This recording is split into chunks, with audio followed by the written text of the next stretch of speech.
আমাদের সবার প্রিয় দীঘা, আর সেই দীঘায় এসে গেছি, নিউ দীঘা।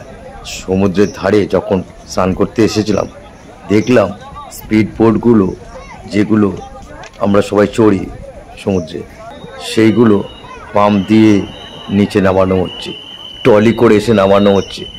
সবাই আসছে এক এক করে সমুদ্রের জলে ভাসাবে বলে।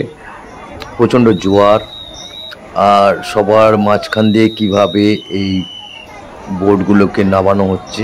এইটাই হচ্ছে সাদা কালো হলুদের যেটা, এটা দেখছেন বাইক সিস্টেমের বোট। একজন সিঙ্গেল জন চড়তে পারে, আর একজন রাইডার যারা থাকে তারা।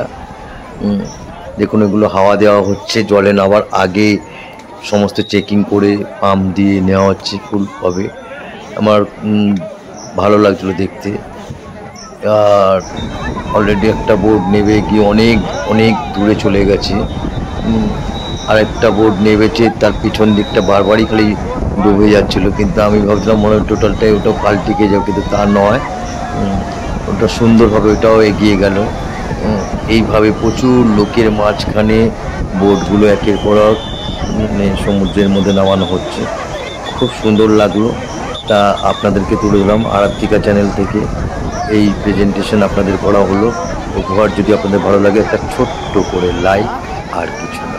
আসি।